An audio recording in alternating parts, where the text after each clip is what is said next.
Hello, friends. Good morning, everybody.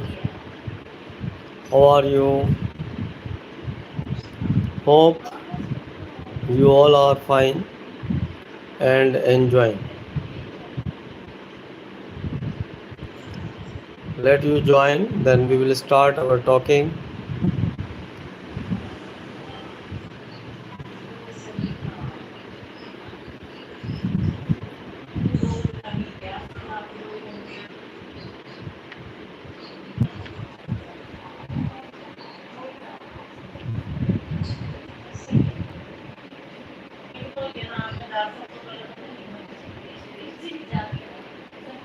So, dear friends, good morning, everybody. How are you? Hope you all are enjoying.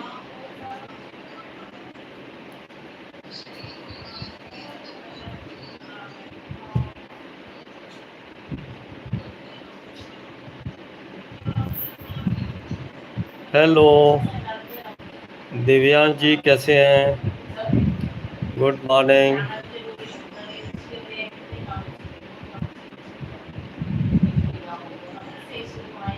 Enjoying?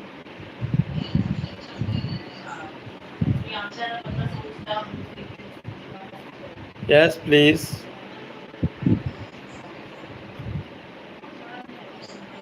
Write in the chat box who have joined. Good morning to all.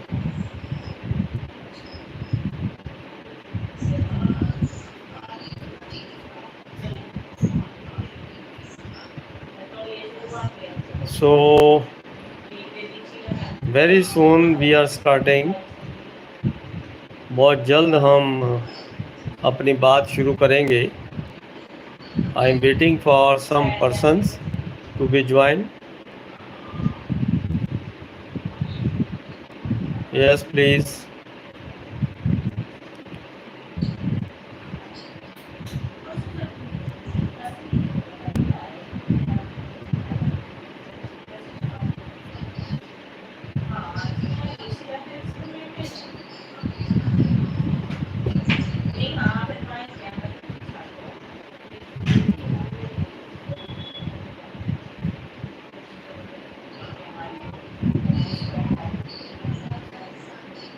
How are you friends?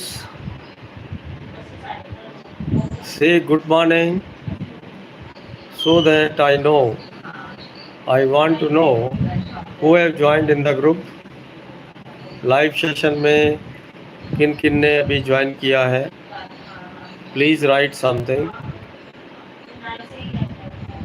Yes friends.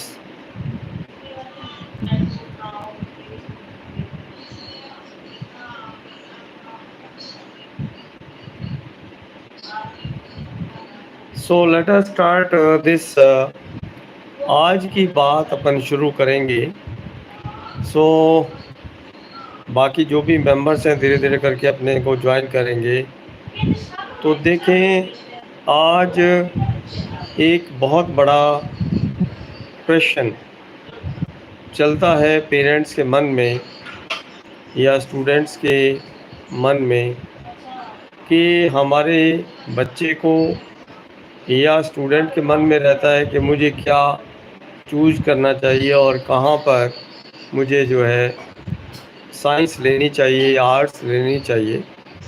तो ज़रा इस पर अपन बाद में बात करते हैं. तो ज़रा देखें, हम स्टार्ट कर रहे हैं एक ऐसी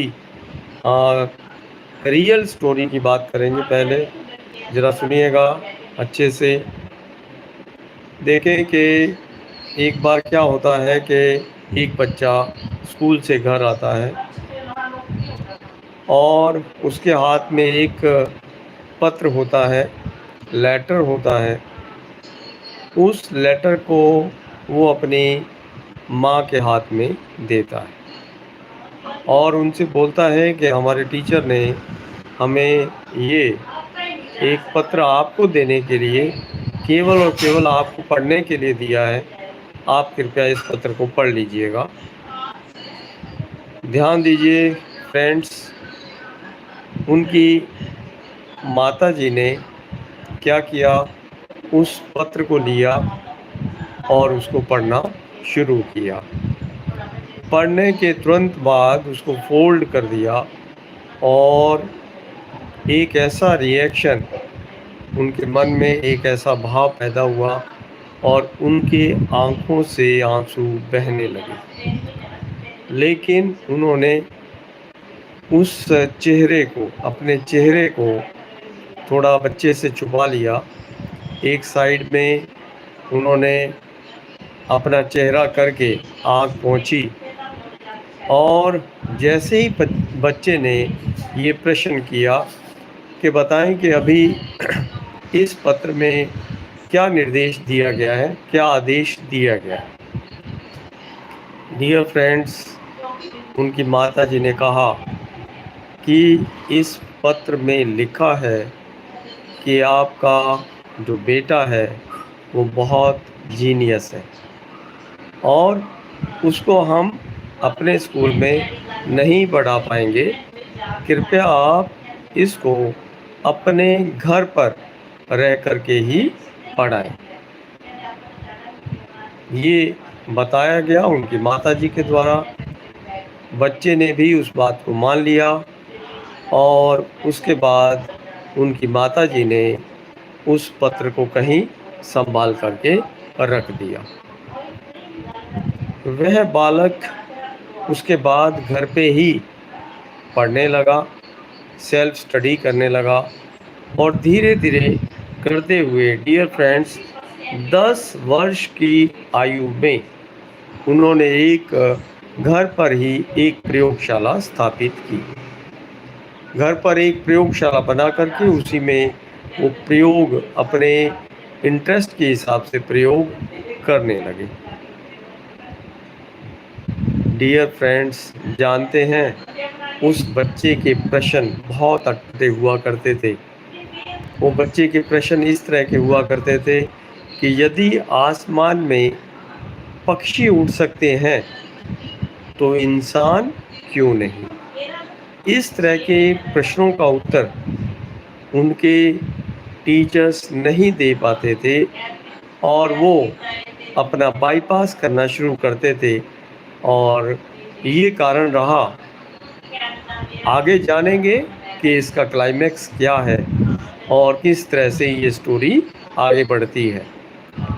डियर फ्रेंड्स, धीरे धीरे करते हुए ये बालक बड़ा हुआ और बड़ा होने के बाद एक स्टेज में ऐसी स्थिति में वो पहुंचा कि उन्होंने बहुत से प्रयोग अपने घर पर ही करने शुरू किए और उनके प्रयोगों का भी ऐसा रहता था कि उनके प्रयोग ऐसे थे कि वो कभी भी थकते नहीं थे, वो चलता चला जाता था। प्रयास हमेशा, उनके प्रयास आगे के आगे बढ़ते रहते थे। तो सबसे पहले ऐसे जब उन्होंने प्रयोग किए तो डियर फ्रेंड्स, सबसे पहले उन्होंने यूनिवर्सल स्टॉक प्रिंटर का आविष्कार किया। दोबारा रिपीट कर रहा हूँ, यूनिवर्सल स्टॉक प्रिंटर उन्होंने तैयार करके बता दिया और वो भी पूरी पब्लिक के लिए, सब लोगों के लिए बहुत एक यूज़फुल वस्तु थी, एक यूज़फुल इन्वेंशन था, एक यूज़फुल एक्सपेरिमेंट था। डियर फ्रेंड्स, आगे बढ़ते हैं। धीरे धीरे करते हुए उन्होंने सारे प्रयोग अपने घर पे ही करना शुरू किया, पूरा टाइम उसमें डिवोट करने लगे और एक दिन वो सफल हो गए एक ऐसे प्रयोग में कि शायद उसने दुनिया को बदल दिया। डियर फ्रेंड्स, जानते हैं उनका वो आविष्कार क्या था जिन्होंने पूरी दुनिया में परिवर्तन ला दिया। वो आविष्कार था इलेक्ट्रिक बल्ब का आविष्कार। डियर फ्रेंड्स, उन्होंने इतने प्रयोगों के बाद बहुत बार असफल हुए, धीरे धीरे करते हुए वो आगे बढ़े। उन्होंने अपना एक सफल प्रयोग कर दिया और दुनिया के सामने एक इलेक्ट्रिक बल्ब को सफल करके बता दिया, उसका आविष्कार किया। और डियर फ्रेंड्स, अब आपसे नाम हम छुपाना नहीं चाहेंगे, ज़रा जान लीजिए ऐसे महान व्यक्ति का नाम क्या था। मैं बात कर रहा हूँ डियर फ्रेंड्स, बिजली के बल्ब को आविष्कार करने वाले थॉमस एल्वा एडिसन। ये उन्हीं की रियल स्टोरी मैं आपको बता रहा था कि उनका नाम था Thomas Alva Edison. Dear friends, आप जानते हैं कि इलेक्ट्रिक बल्ब के आविष्कार से पहले दुनिया कैसी थी और उसके बाद दुनिया कैसी बनी। उनका वो प्रयोग बहुत आगे सफल रहा और उस प्रयोग के बाद में डियर फ्रेंड्स वो बहुत आगे तक चले गए और एक समय ऐसा आया कि वो दुनिया के महान वैज्ञानिक बने। ये स्टोरी थी, रियल स्टोरी थी थॉमस एल्वा एडिसन, जो कि एक महान वैज्ञानिक थे। डियर फ्रेंड्स, आगे का हाल सुनिए। आगे क्या होता है कि धीरे धीरे करते हुए वो बड़े हो ही गए थे और एक दिन वो कहीं स्टोर की सफाई करवा रहे थे, तो उस वक्त उनको वहाँ किसी संदूक में एक पुराना पत्र मिला। ये वही लेटर था जो इतने वर्ष पहले उनके लिए उनकी माताजी के नाम टीचर्स ने वो पत्र दिया था। डियर फ्रेंड्स, ज़रा जानिए, उन्होंने उस पत्र को पढ़ा और पढ़ते ही वो घंटों रोते रहे, अपनी माँ को याद करते रहे। जानते हो उस पत्र में क्या लिखा था? उस पत्र में लिखा था कि आपका बेटा बहुत डफर है, मंद बुद्धि है, इसको अपने घर पर ही रह करके पढ़ाइए। डियर फ्रेंड्स, अब ज़रा आप सोचिएगा, आप मनन कीजिए, उनकी माता जी का मोटिवेशन देखें कि ऐसी बात पढ़ने के बाद भी उन्होंने बच्चे को डीमोटिवेट होने से बचाया, उनको केवल केवल प्रेरित किया और उन्होंने उनसे कहा कि आपका बेटा बहुत जीनियस है, इसलिए वो स्कूल में नहीं पढ़ पाएगा। तो डियर फ्रेंड्स, ज़रा जानिए इस तरह की स्टोरी से आपको क्या संदेश मिलता है। हम लोगों को ये संदेश मिलता है, कभी कभी पेरेंट्स या कभी कभी स्टूडेंट्स इतनी टेंशन ले जाते हैं कि वो इतने निराश हो जाते हैं कि कभी कभी बहुत बड़े स्टेप्स, नेगेटिव स्टेप्स उठा लेते हैं। क्या आपको इससे कोई प्रेरणा नहीं मिलेगी?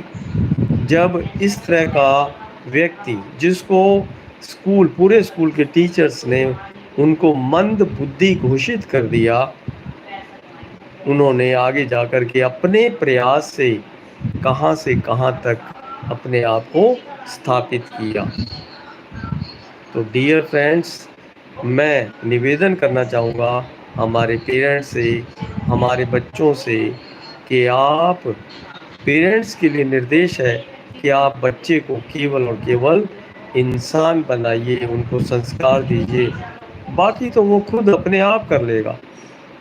डॉक्टर बनना है कि इंजीनियर बनना है, आईएएस बनना है कि आरएएस बनना है, कि यूपीएससी का एग्ज़ाम देना है कि दूसरा देना है, वो बात की बातें हैं। सर्वप्रथम उसको इंसान बनाना आपका काम है।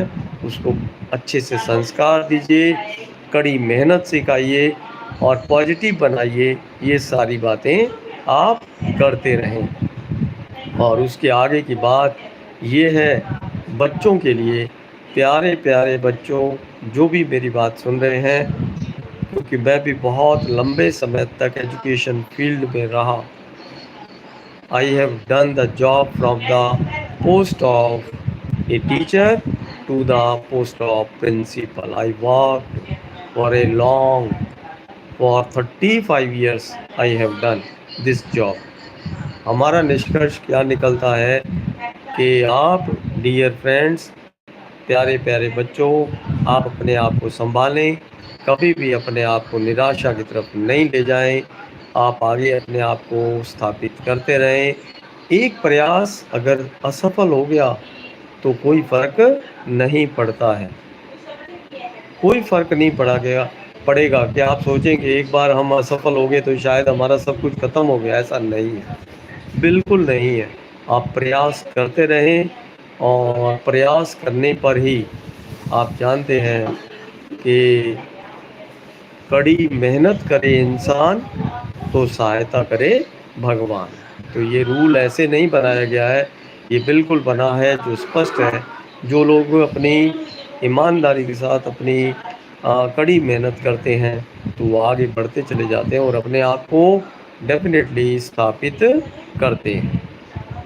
तो डियर फ्रेंड्स, आप इस चीज़ को देखें और शायद आप आज का हमारा मैसेज सुन पाए होंगे, समझ पाए होंगे।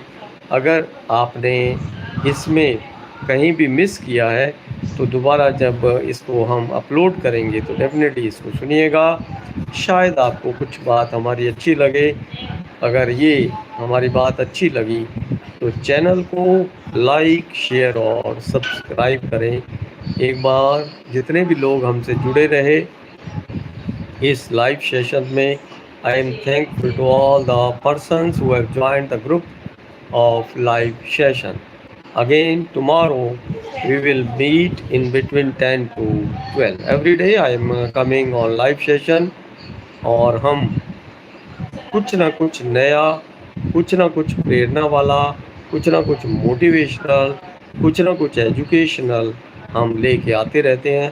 तो कल फिर हम मिलेंगे। आप सभी का बहुत बहुत धन्यवाद। Thank you very much.